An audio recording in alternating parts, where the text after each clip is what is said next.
Oh, let's try again. Welcome to our September meeting. We'd like to welcome everybody here, and those that are standing, please come and take your seats. We'd like to welcome any new members or guests, or any first timers here that want to introduce themselves. Who's got the microphone? Oh, I'm coming. Hey, Mark, who's doing memberships? Well, where's the new person? Right next to Ray. Okay.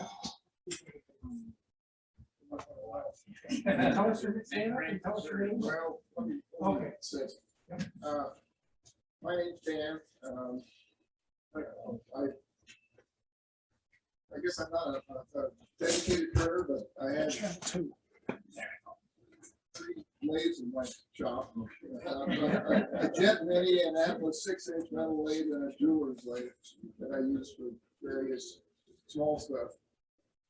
Basically, I talked to some of you folks. I guess you were at the Clinton Township Festival of the Senses about a year ago. I talked to some of the members there. I think that was a different group, but welcome.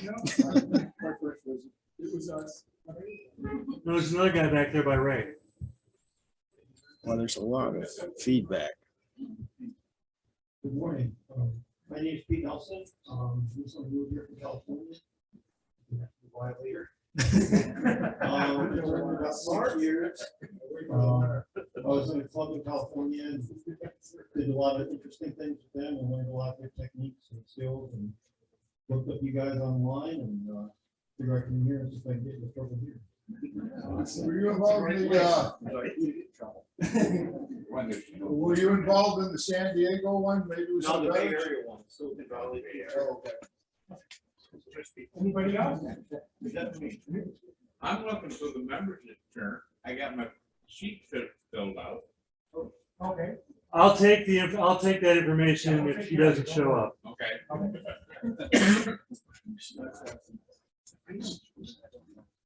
So can you bring up the website? Yep. So we have our symposium is coming up in 3 or 4 weeks, actually. It's right around the corner. So on our website, you can go over on the left-hand side, you can click on symposium. So can you do that, please? And it brings up the our Detroit Area Woodturner Symposium. Then if you click on the sign up sheet, click here. Then it brings up the symposium registration.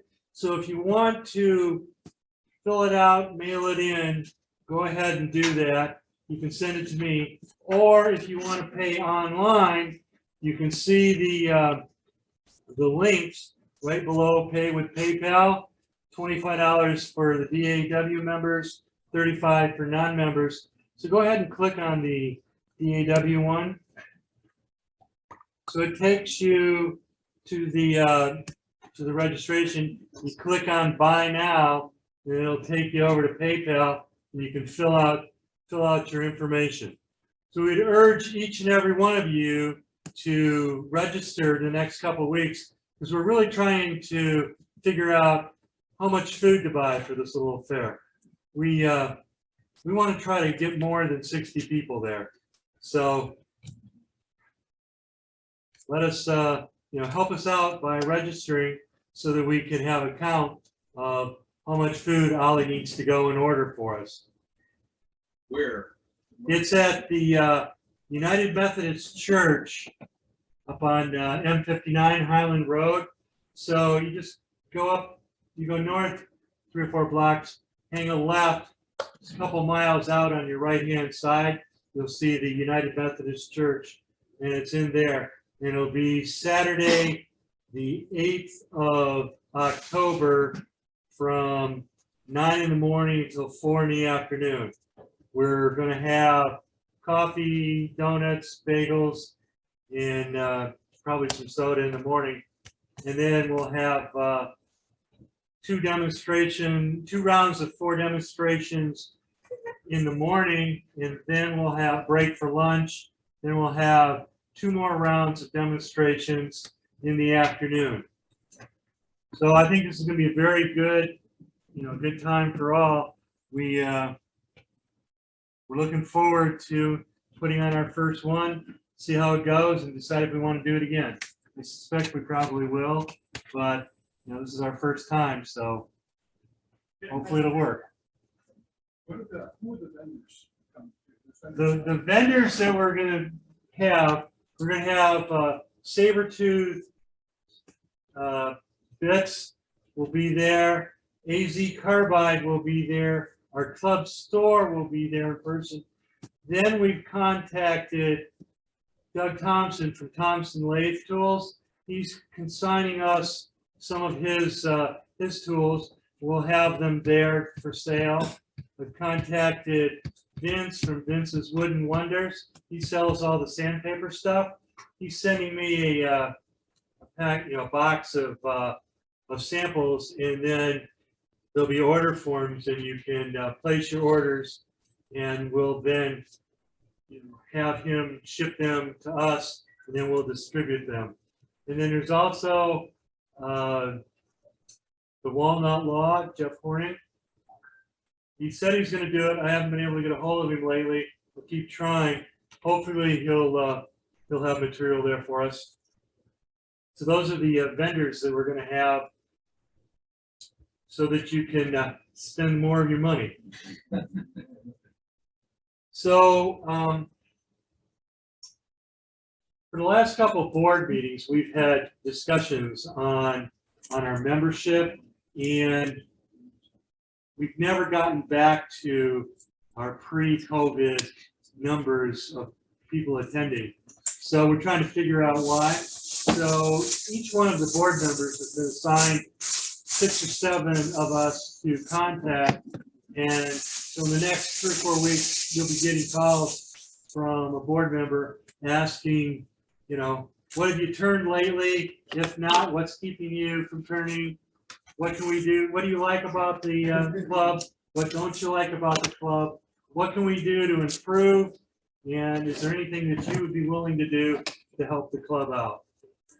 So if you can make yourself available, talk to one of our board members when they give you a call. We definitely appreciate it, because we're going to be going over the results of the survey, of the questionnaires at our next board meeting. So hopefully we can figure out how to get more of us here. So we used to have 70, 80 people over at PAC, the Performing Arts Center, before COVID hit. And since we've been back since COVID, the most we've had is like 45. So we're trying to figure out, is it just the general attitude of the public that, they're feeling apathetic and not willing to come out because of COVID and the risk of getting it? Or is there something that's changed that we can improve upon?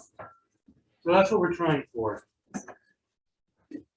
So this coming Saturday, the 24th, we'll be having a texturing workshop here put on by Ben and myself.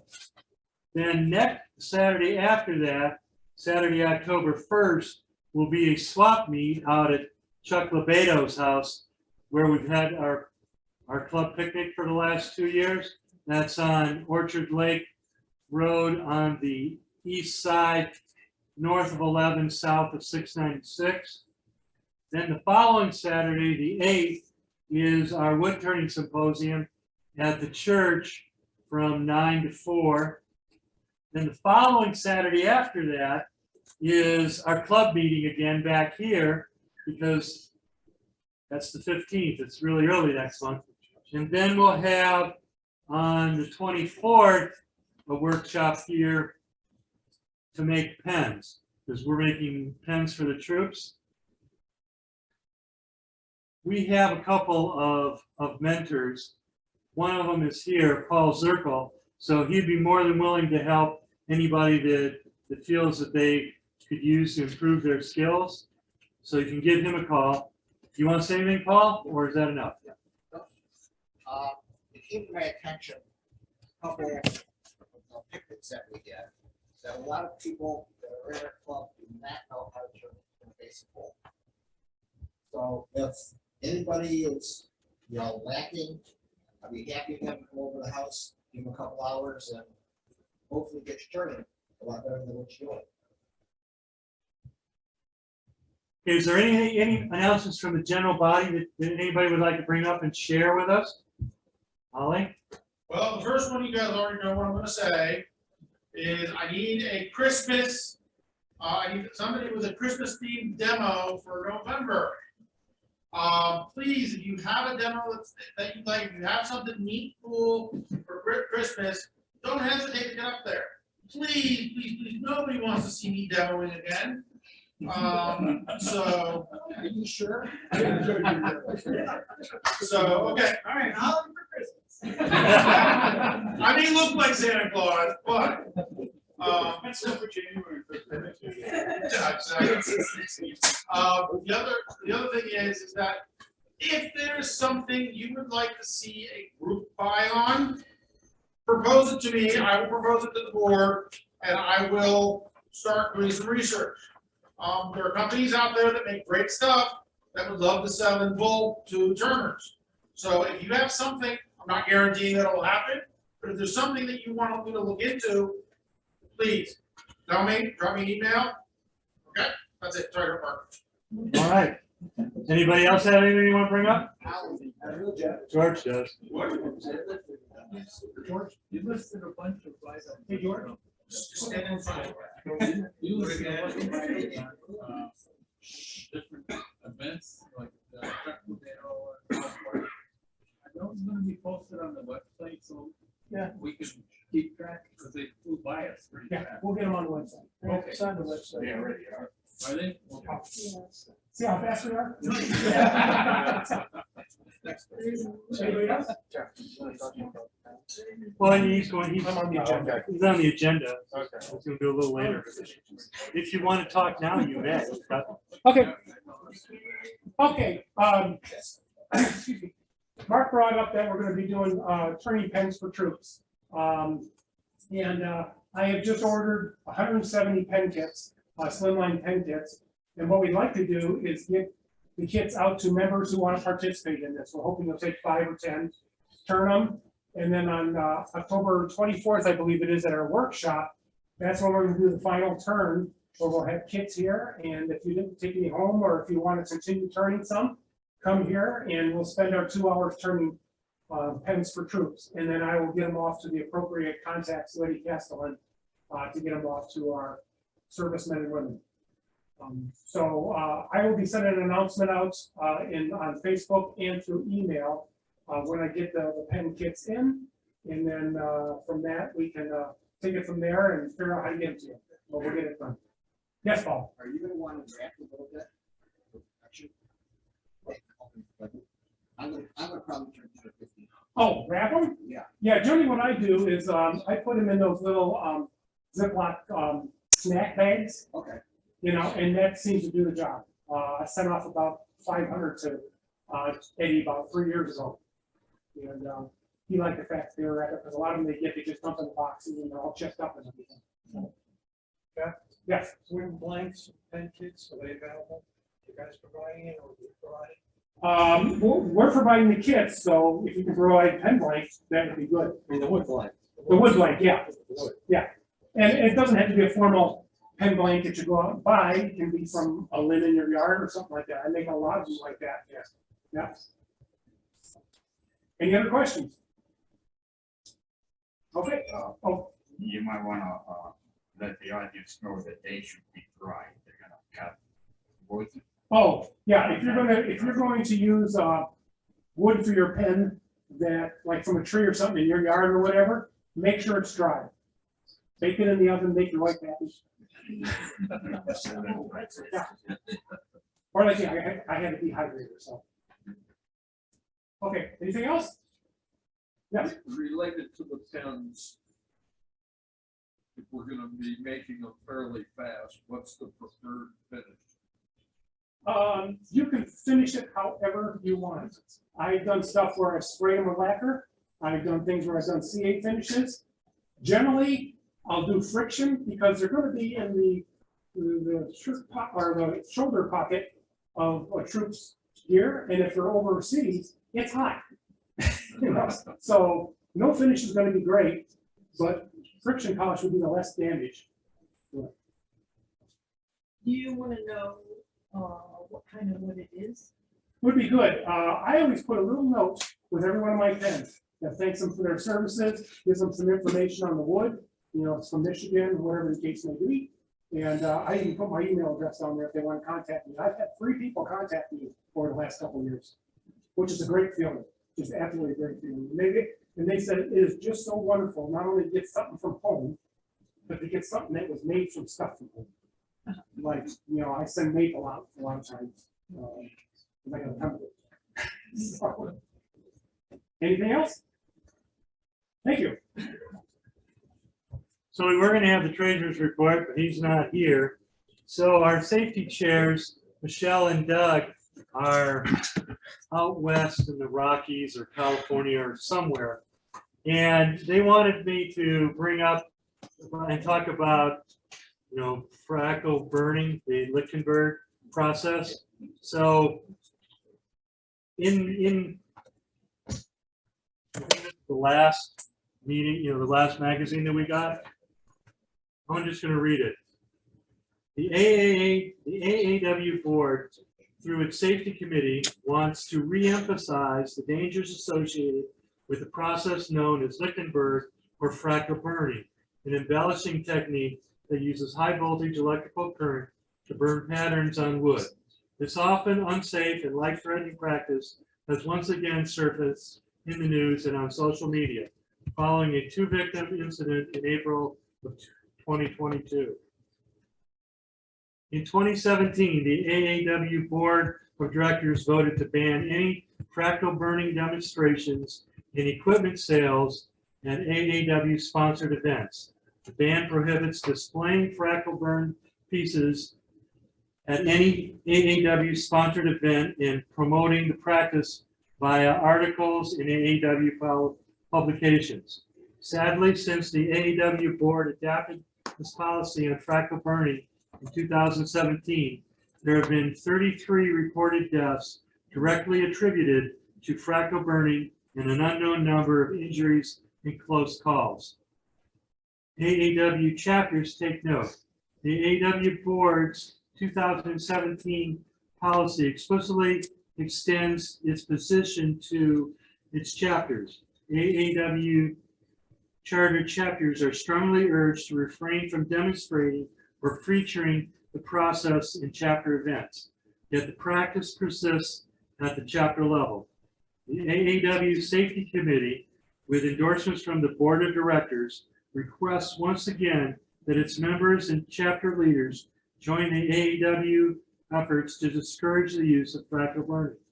Do not promote the practice via newsletter articles or social media posts, and do not allow fractal burn pieces to be displayed in instant galleries, exhibits, or chapter meetings, or on chapter websites.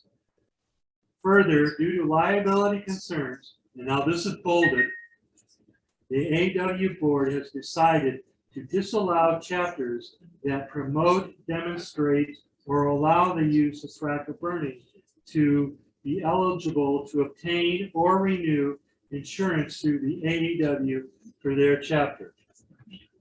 So with that, you know, I wanted to try that, but there's enough other things in wood turning that I can do that I'm just going to pass on trying to do the Lichtenberg fractal burning.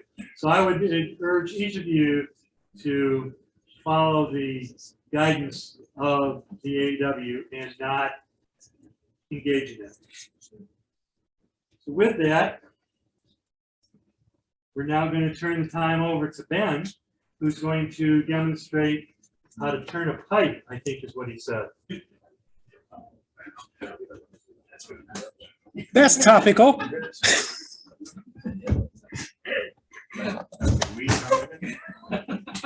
You know what? Can't sell it, but I can get it. I turned it off. Is that why it stopped making that? No, I'm moving things around here trying to fix this.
I just marked my drill bit to where I want to stop.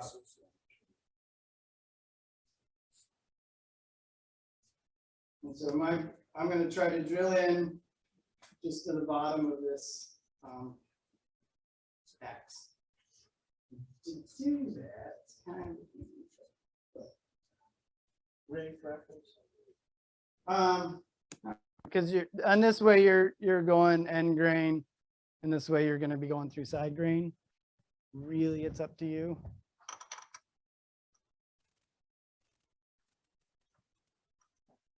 So I'm just gonna kind of gently tighten this in here. Should we get- I will tell you it helps if you get a square block of wood or a, that's, oh, that's why. I'm not used to tail sacks that do this.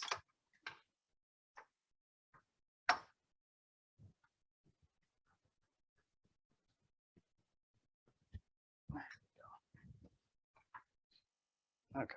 So I think can you guys see that? Trying to line it right up with that line. So when I drill in, it's going to go even with that line. So you're not really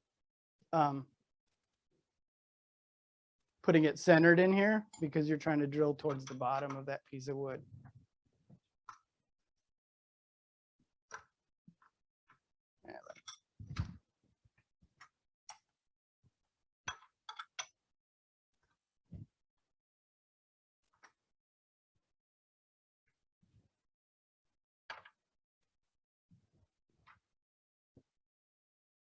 Is my head in the way?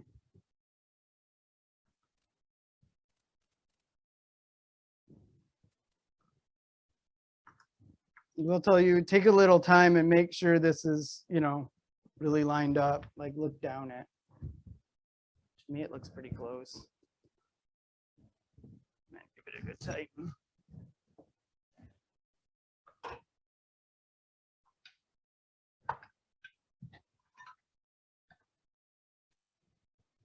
A little bit of warning about turning with without an extra jaw in there. Don't get your fingers in there. You'll have a bad day, like a really bad day.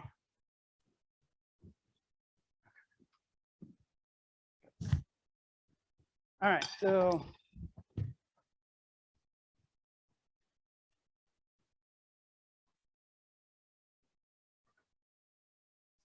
I got no power. It was working earlier. What? Oh, you guys yanked on the cords. All right, we got power now.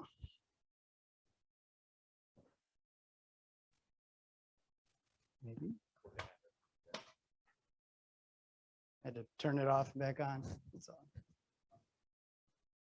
I'm going to go maybe 500 or so. Actually 400 is fine for this.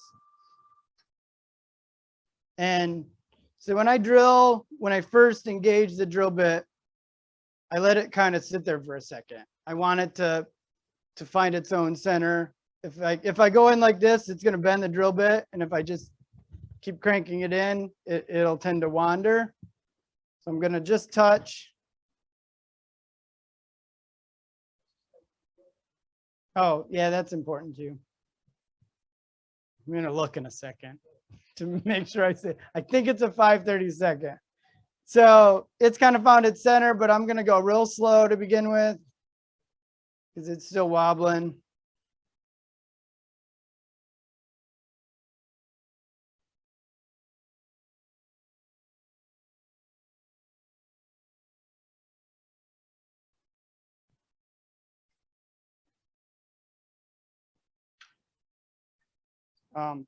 When you do this, if you ever do it like this and you're drilling on your lathe,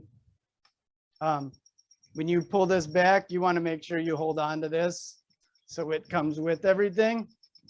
It's a bad day when you don't do that. I mean, I know because I did it. Not a good day.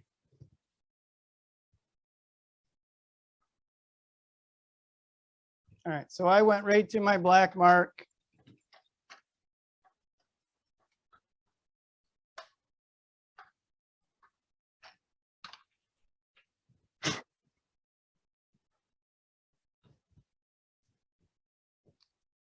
to answer your question, Henry. 5/32, I was right. Generally, when I drill these, I try to use as short a drill bit as possible to start it, to get it going. When I turn stems, I drill first with this. I drilled a couple already. And then take this bit out, and I have a longer one that I bought that I can drill through a longer stem. But I use this drill bit, the short one first, to get it going straight, and then I swap out for a longer one.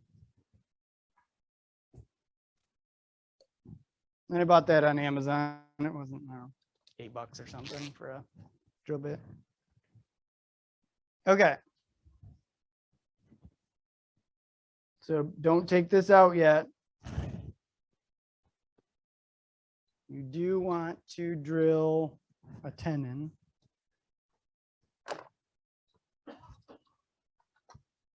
And I gotta make sure I do the right bit. Yeah, that one's not. Okay. So I just use a Forstner bit, a small one.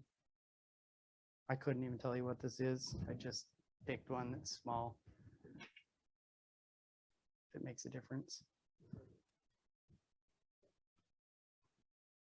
I'll read it to you once I take it back out. And I'm going to drill in about this far.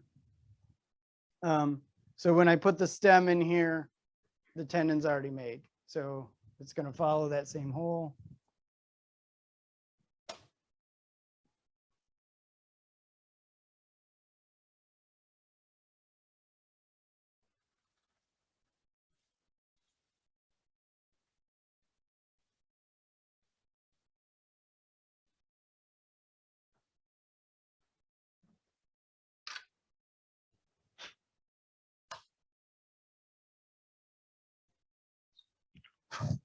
All right, so that's it for this side. I will say if you want to, and I'm probably going to do it just to be kind of speedy here. I will turn some of this block away right now. You don't want to turn too much away because when you flip this, you want to have a flat section to get it to back register in the jaws. So all I'm going to turn away is probably this little section here, and I'll start to shape this little bump here.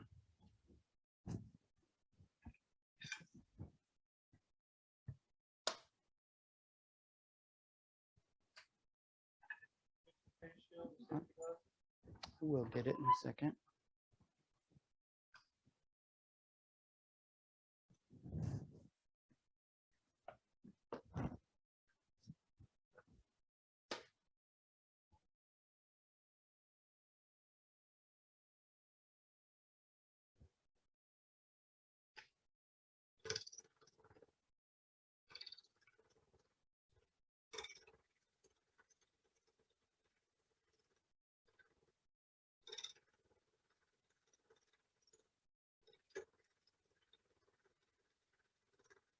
And I'm turning a lot of air here, so just take it easy till you get, back down into the wood.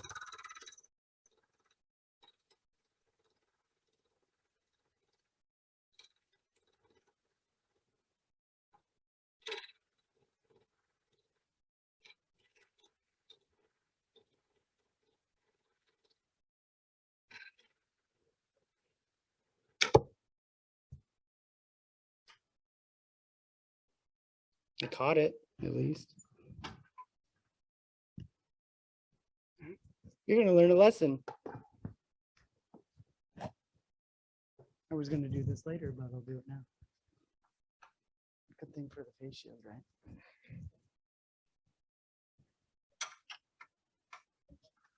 He did jinx me, yeah. Thanks a lot, Mark. All right, so how you remount this later, you're going to learn now.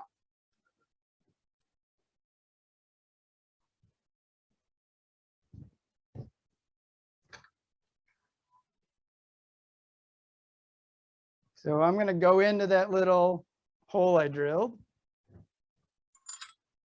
and let that line it up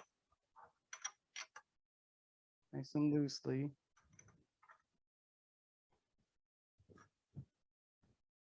And then tighten it down. Better this time, I think.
So to describe what happened earlier is I got my wing into the, I went in too far and caught and it blew a chunk out, but it's okay. I'm just gonna try to straighten this out a little bit.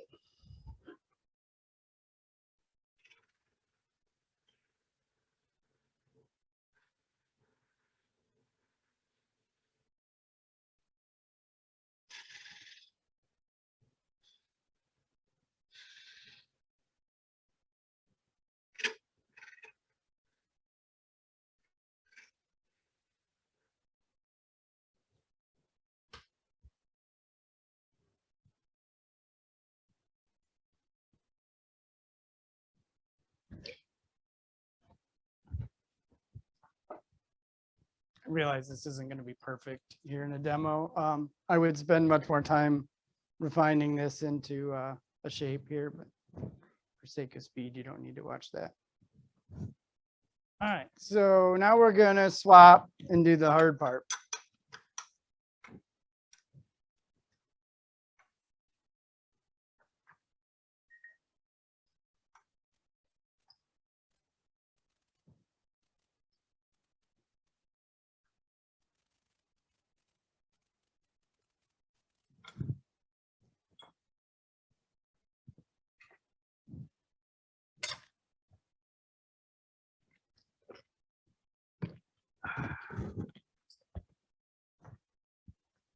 So, those of you who smoke weed, and you don't have to say whether you do or not, whatever, know that you put little screens inside to keep your weed in the bowl. So I bought these little screens on Amazon. Comes in a little case of like 20 of them. I sized them to a Forstner bit, the right Forstner bit. So once I drill with this Forstner bit, this screen will fit right down in there. And what I'm intending to do is make a little lip that the edge of it sits on. Pass this around so you can see what I'm talking about.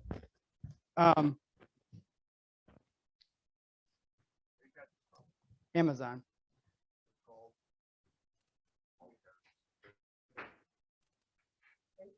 Pipe screens, yeah. Yeah. Are they named that on Amazon? Because so the thing about Amazon, and Amazon is really big about, weed. You can't say weed or marijuana on Amazon. So like, if you're buying weed stuff, it's for toilet bowls or something like that. Like I'm looking it up right now. You have to know. I'll get you a link of what they actually are. Okay. I mean, literally this whole tin of 20 of them or whatever, I think $6, $7. Because they're disposable. Like you're going to use it, it's going to get all gummed up. You rip it out and put a new one in. So you're going to be making 2 drilling holes? Yeah, so I'm going to drill this just part of the way down, and that's going to hold the screen. And then I'm gonna take this other smaller Forstner bit and drill all the way down just till I hit where that other hole comes through. And that's kind of a pain in the ass. Sorry, swearing. Pipes, are they pipe screens? Yeah. I couldn't remember whether they called them what they actually were or not. Pipe screens? You're trimming it so far back, just so you won't have to remount it when you actually start trimming the bowl portion? Yeah, so, yeah. Because I wanna, when I turn the bowl, once I get this drilled out, I don't wanna take it out. You could. I should say, a lot of this at the end is gonna get carved away. You're gonna have to take it off and carve it. You're not gonna be able to turn the whole thing. But I will get the bowl rounded out, this rounded out, and probably this little square here will still be square, and you're gonna have to carve it and sand it by hand. I brought a little carving kit. I'll carve it real quick. It doesn't take long to get it pretty close. Takes a little bit longer to sand it and get it looking nice.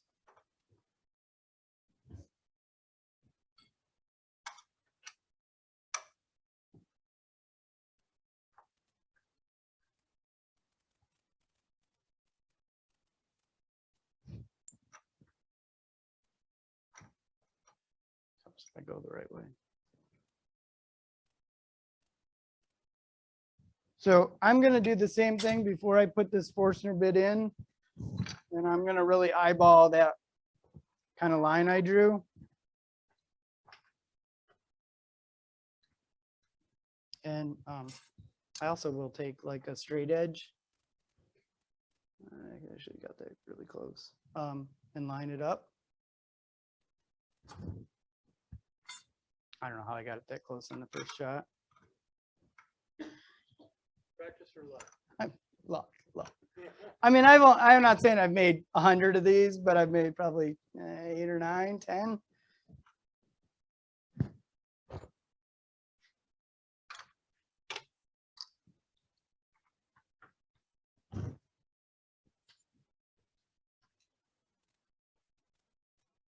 Alfred and Jack are buying screens as we speak, like they're both on their phones. Right. Okay, Alfred, I got you. Yeah.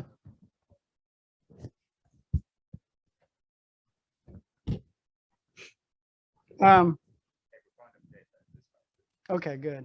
Jack will take care of me. I won't never have to buy them on Amazon ever again.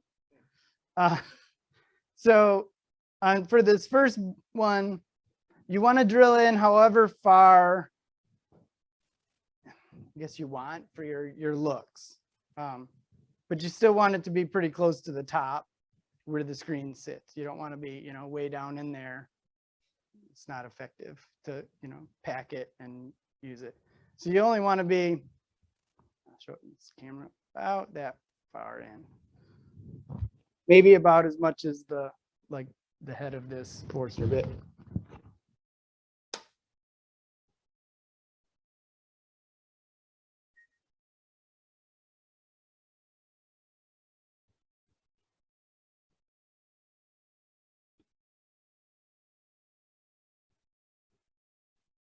Same kind of thing. I'm going to let that little point find its center there.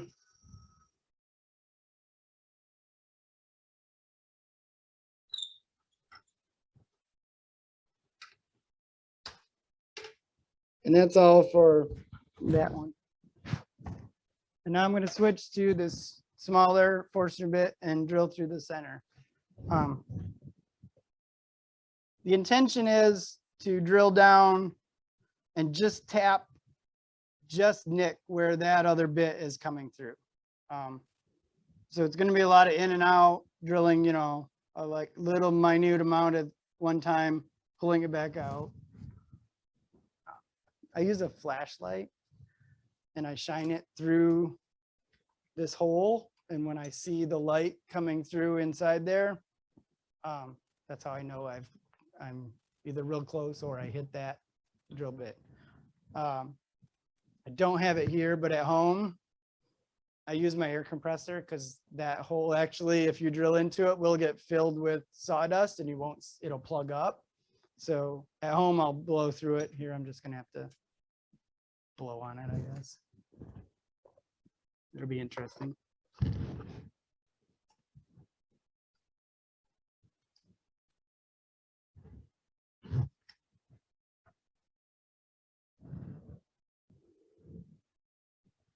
I can hear myself breathing in here when I put this on.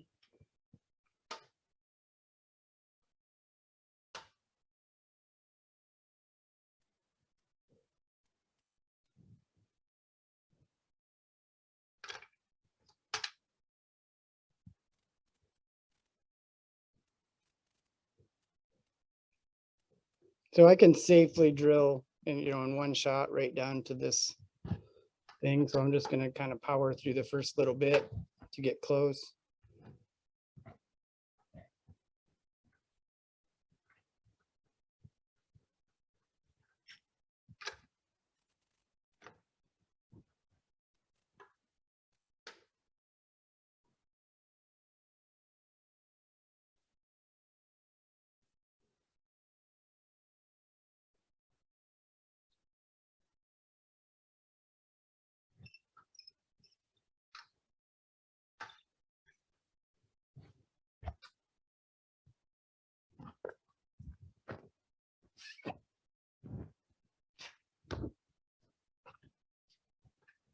No air went through, so I know I didn't make it.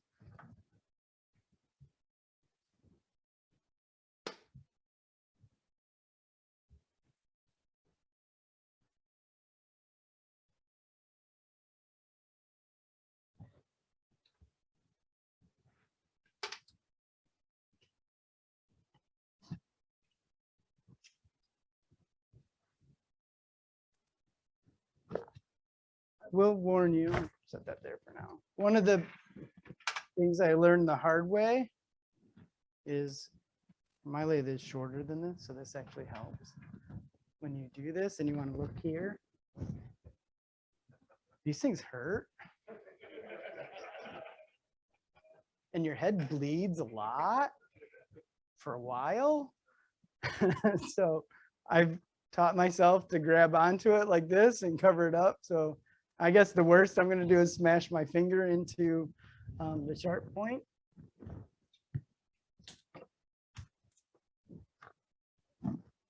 Yeah, oh, I mean, I learned. There was definitely learning, and I learned a few new words I didn't know I knew.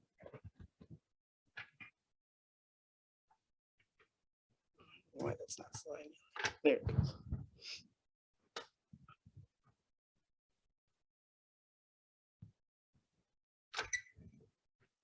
And I'm doing maybe one revolution at a time. I don't want to screw this up.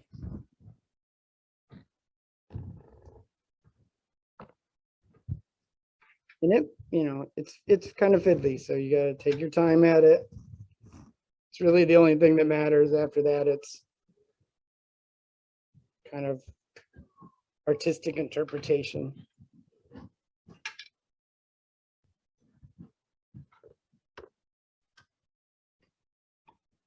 There's a little bit.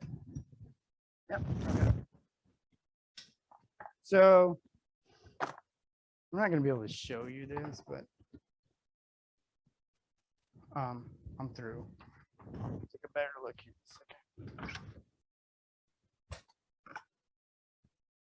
Just to make sure I'm good enough.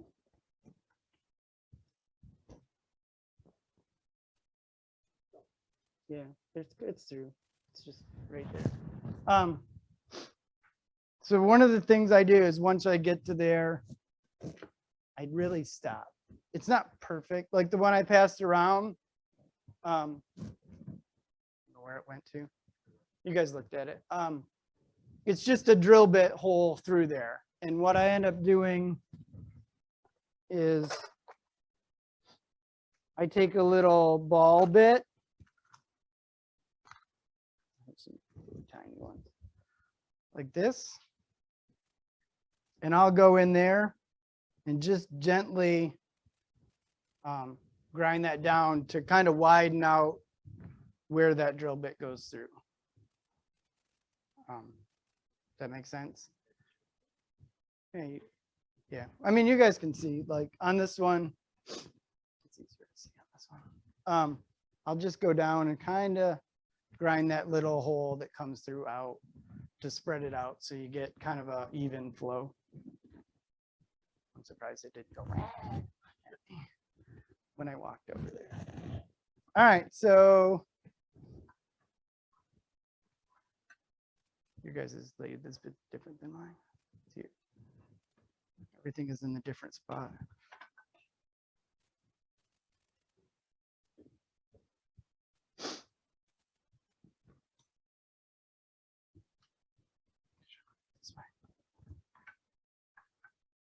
So now I'm just going to turn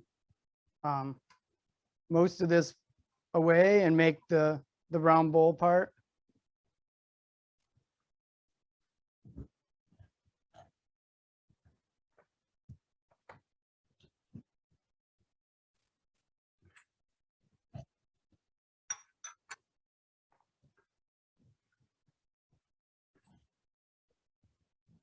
Any questions? Are you guys all awake? You're using your roll gouge, right? Yeah. I'll use a little detail gouge to either do like little tiny stuff, but for the bulk removal, I just use a bull gouge. You can use whatever you're comfortable with on this. If you want to use a spindle gouge, it's probably fine too. No roughing gouges.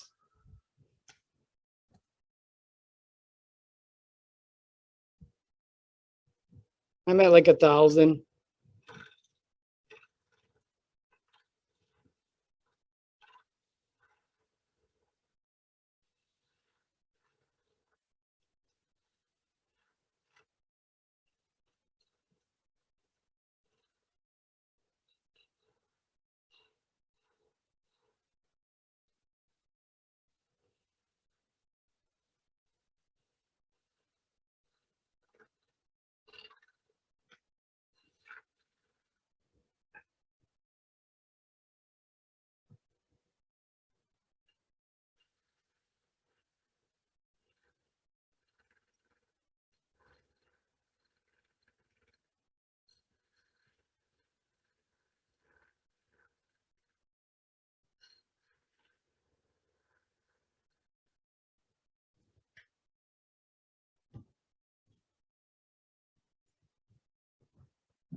So one of the things you don't want to do is what I just did a little bit almost, is get down into where the stem is attached.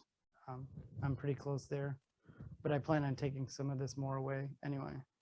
The other thing is I chamfer this inside a little bit. I round it in so it's not a sharp edge. On wood, sharp edges burn more than rounded edges. So I try to make this rounded a little bit on the inside and then the outside. I'm going to just make a quick little thing on here and then we'll go into making the tail or the stem.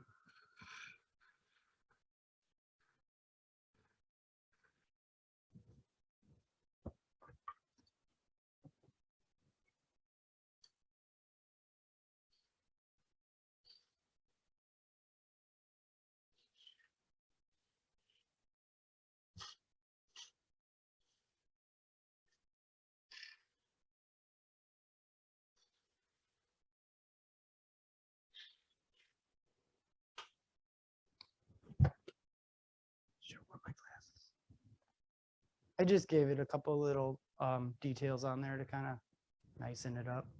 And I would sand this now, but I'm here. I won't really because when you get later down here and you start carving this away, you're going to have to come back and sand it anyway. Making sure I did everything before I take this out of here. Yep. All right, so that's this part.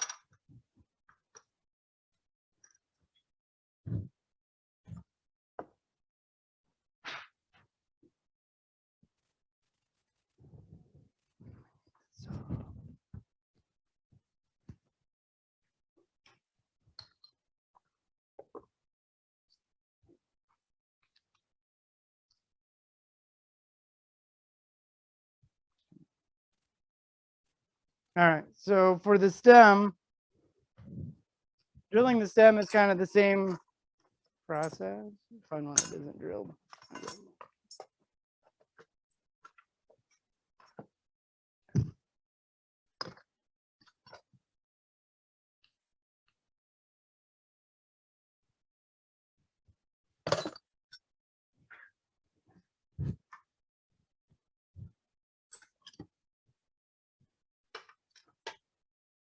And that's where these kind of pen jaws come in handy.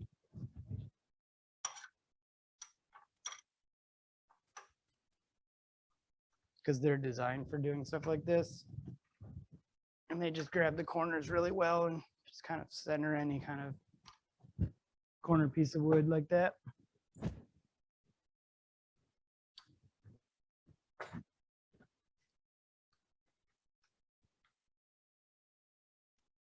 Now I will say, like, if you were gonna make 30 of these, I would batch them. Like I would do all the stems at a separate time.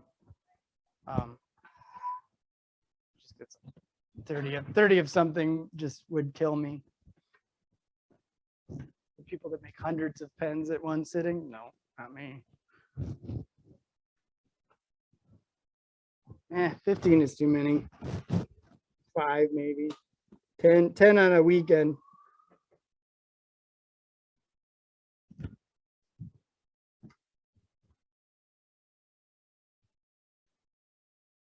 And kind of same thing I'm going to do here, just engage it, let it find its spot. I will tell you, you're never going to drill straight through here. It's almost impossible.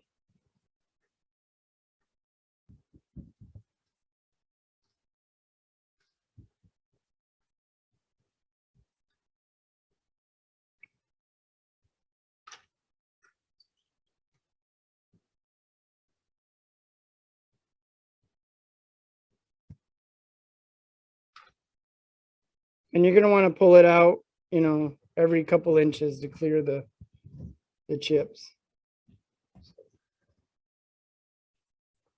Now that I got it started with this short drill bit, I'm going to switch to the longer one.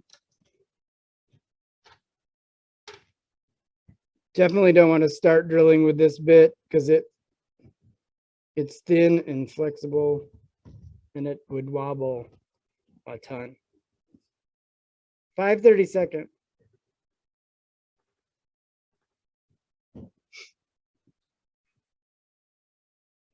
And especially with this one, because it doesn't have teeth the whole way, you have to clean it more often because once it builds up in there, it just keeps getting packed in there. And I tend to cheat and don't ever actually, once I get it lined up, I don't use the hand wheel to crank it. I just kind of back and forth like this.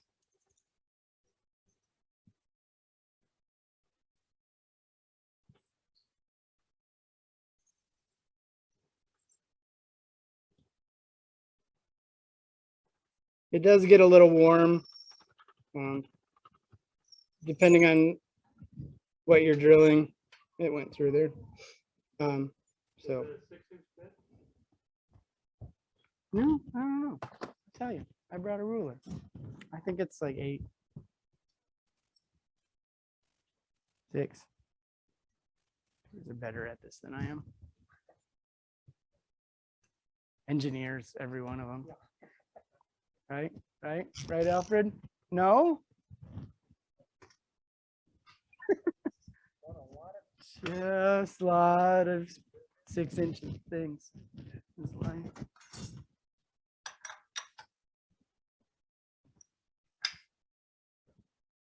Spindle lock, this button. Yep.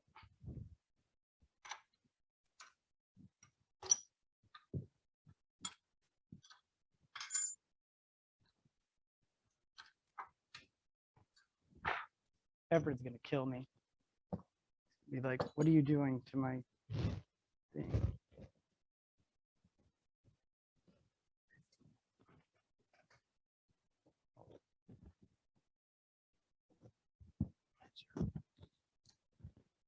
I don't want to get my messed up with Alfred's, or the clubs, I should say. No, I wrote B on mine.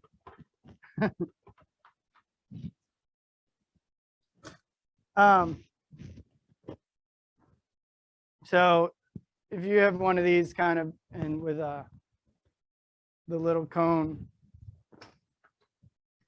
we're going to use now.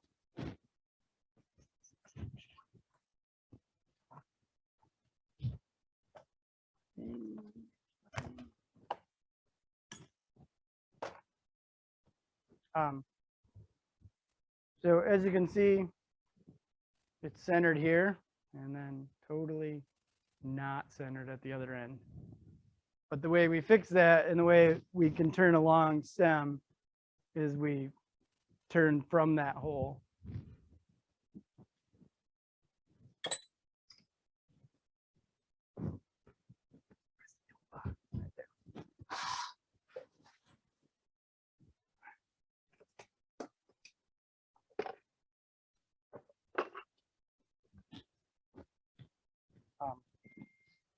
At home, my my center fits right inside these holes pretty good. Alfred's staring at me like, what is he doing? I'm making a live center into a dead center. So is there, I didn't see one in there. I looked for one earlier and I didn't see one.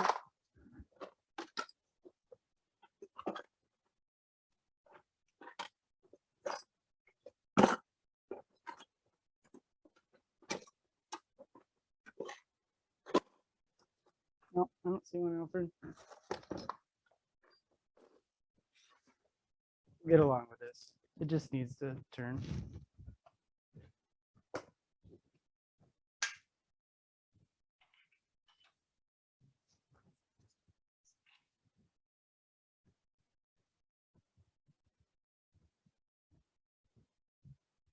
Sorry.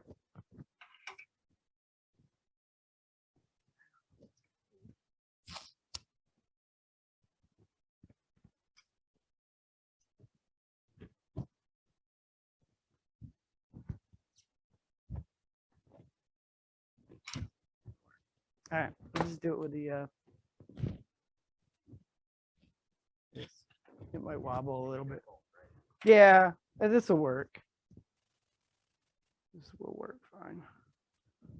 Because mine has a bigger cone, so it actually fills that gap, but this will work. Make do.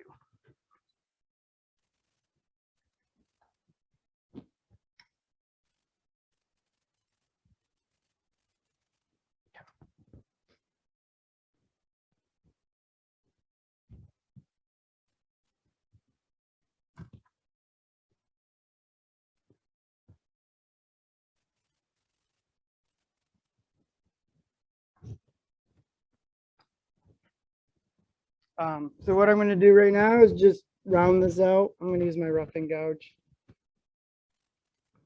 I'm going to leave on one end a little kind of block, I guess you would call it. And on the other end, I'm going to turn a tenon that fits in here. So hopefully that works out. And I don't turn it too small, but I brought extras just in case.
So I flatten the end so it registers good against that. And I'm just gonna.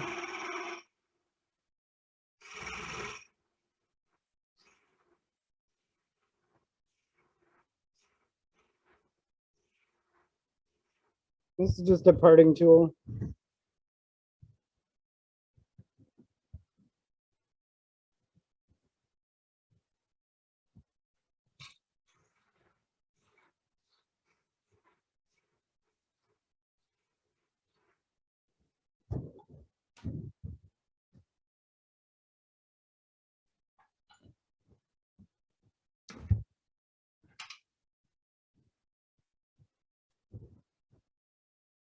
So just a bit of back and forth with your, you can use calipers if you want.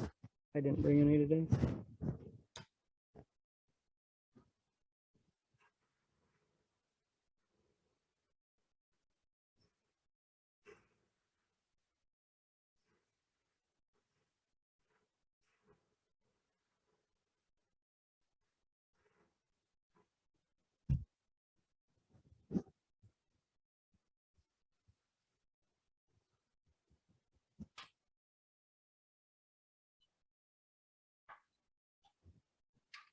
And I don't try to turn the whole tenon, because then if you do what I did, you make it too small, if you go the whole way over.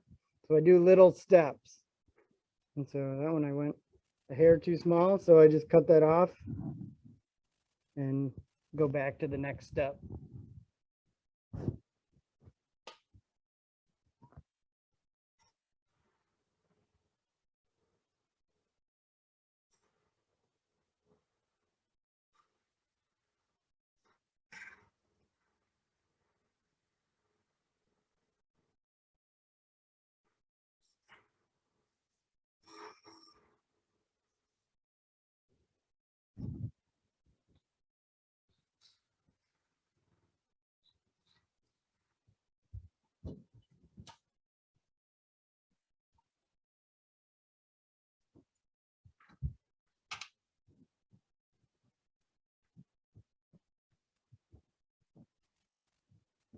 Almost there.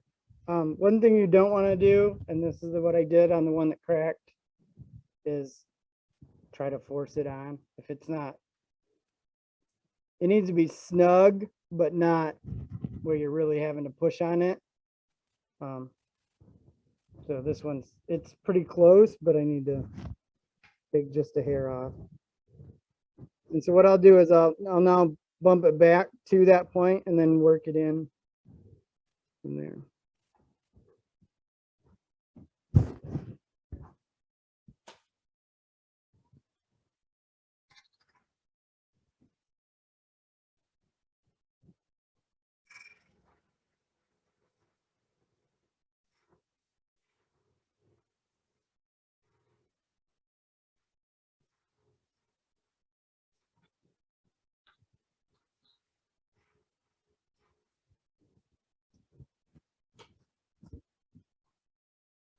So I'm taking very small cuts on the end part right here to make sure it works.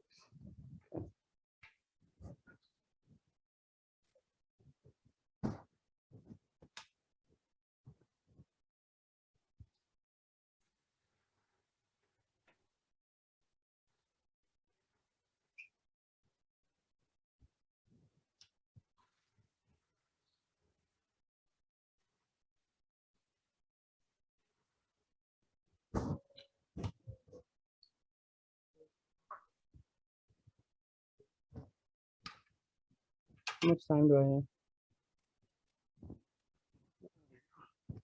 So it slid in. It's still fairly tight. So when you got it together, it looks like this. So now that you got that, you can kind of shape the rest of it however you want.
And it's just beads and coves, or I mean, you could wire burn. There's lots of things you can do on the stem to decorate it or liven it up.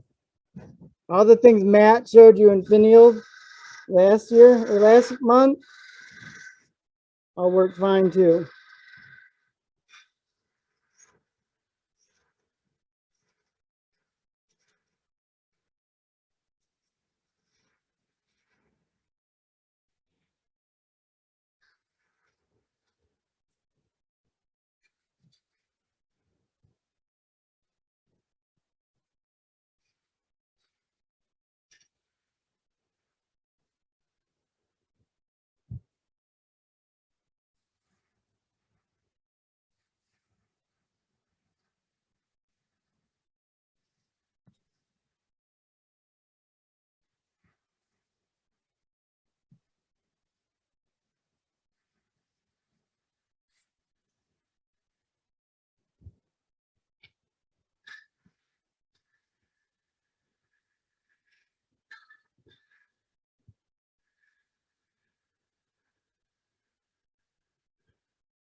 Something like that is good enough. So you notice on the end, I left this kind of like a cone. See that in there, up there better. So what I do with that is you can either just kind of make it like a tube so it comes down to smoke out of, but if you want to make the nice little tip, I make a cone and then I sand off the top and the bottom, so it's a flat kind of thing, like a you wouldn't know with a regular pipe. That's what I did with that acrylic one. It was just kind of a cone that's flattened. That's about it. Any questions? I mean, I can. Do you want to talk while we do that, or do you want to watch me hurt myself? I'll carve. How much time do I? Do you care? How about you talk, and they can watch me carve if you have anything to say, or during break if they want to come up and watch. Okay. Is that okay? Because we're done at we're done at 1, right? We done at 1 or 12? Are we done at 1 or 12? We're done whenever we want to get done. Yeah. Okay. Well, I'll do a little bit. That's fine.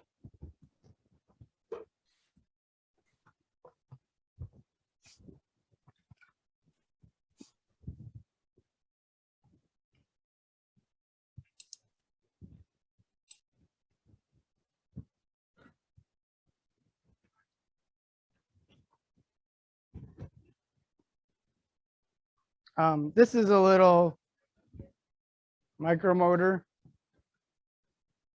You're going to ask me where I got it from, and I'm going to forget. MDI? Wood turning, you can also buy it at Packard Woodworks. Yeah, I think I got mine from Don Doyle. He sold them for a while. I don't know if he still does. Is he? Yeah, I got mine from him. It fits, God, any kind of bit.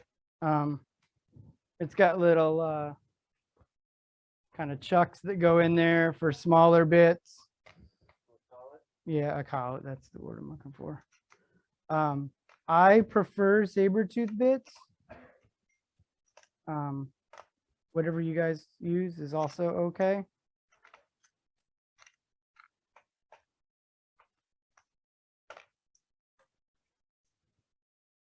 I mean, yeah, honestly, rasp work just as well. You could do it with a rasp if you wanted. Truthful.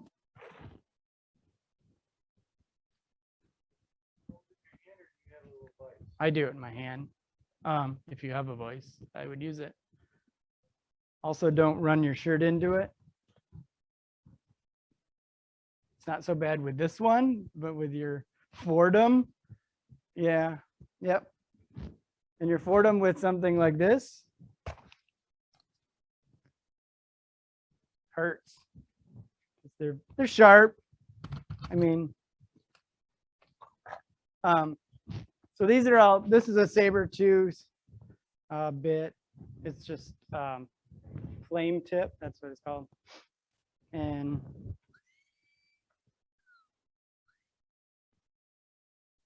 going the right way. I recommend not carving your fingers with it. And at home, I would do this with I would start with my Fordham. I didn't want to carry it in here, so you get this. With my Fordham and one of those bigger bits, all this wood would just kind of melt. Yeah, it would take me 5 minutes to get the rough out done, and then I would switch to one of these smaller ones.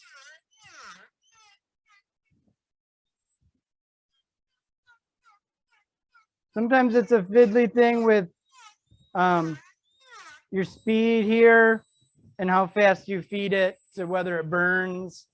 Those of you that carve a lot know that.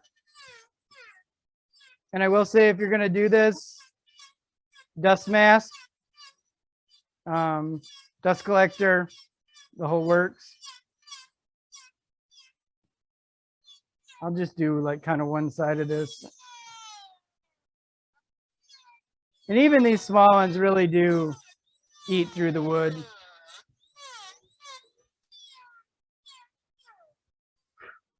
It's almost like I'm standing by a vent. Yeah.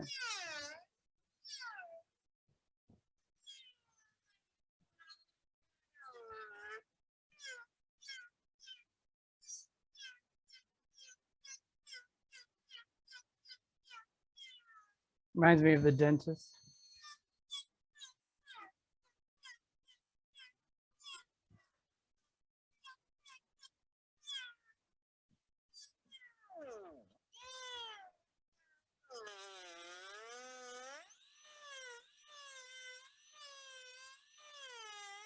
And I'm not sure if like you can hear it kind of bog down. I don't know if that's faster than, you know, just real light cuts.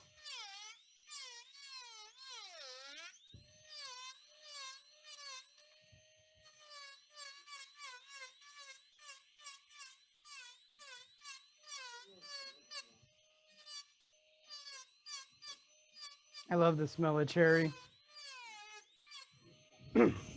Actually, you get the idea before I choke on my own sawdust. So why don't you announce a 15-minute break? Actually, one more thing. One good thing about cherry is, to me, it seems to almost caramelize when you burn it. It gets like kind of a black crust on it. And so one of the things I do sometimes is I take my wood burner down into the bowl and I pre-burn the bowl to kind of seal it a little bit with just the wood burner before you put flame to it. On the outside, I'll put like a beeswax mineral oil finish that I make, just to kind of pretty it up, basically. But I don't put any lacquers or anything on it. Any questions? Thank you. Thank you. Thank you.